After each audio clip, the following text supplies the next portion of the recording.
Si on revient à la vie du prophète sallallahu alayhi wa sallam, quand il reçoit la révélation, vous savez, là, il reçoit la révélation, et avant d'inviter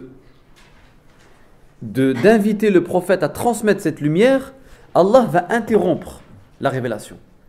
Après Iqra, Allah va interrompre la révélation pendant une durée moyenne de 6 mois. Rien. Il laisse le prophète comme ceci. Pour quelle raison? Pour dire que ce que je viens de te révéler a besoin de temps et de silence pour que tu t'en imprègnes.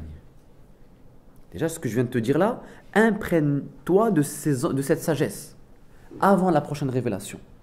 Donc là, Allah éduque le prophète. Et c'est aussi pour cultiver en lui le doute. Parce que pendant cette interruption de la révélation, le prophète commençait à douter de lui-même.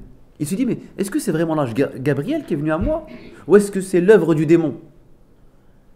Donc il doutait, et parfois il avait même envie de se jeter d'une colline. Nous disent certains hadiths. Pas dans le sens où il veut se suicider, mais mettre un terme à ce doute qui le rongeait, qui l'angoissait. Et donc il appelait Allah subhanahu wa ta'ala. Et en fait, Allah, s'il a interrompu cette révélation, c'était pour alimenter cette soif de transcendance. Vas-y, il faut que tu aies encore plus soif de Dieu. Et soif de Dieu. Et il a attendu jusqu'à ce qu'il manifeste cette soif-là de manière accentuée. Et Allah va l'apaiser par une nouvelle révélation.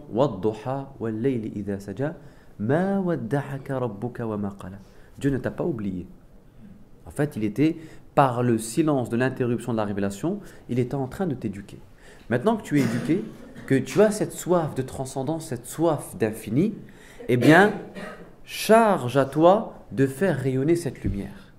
Et là vont commencer les épreuves.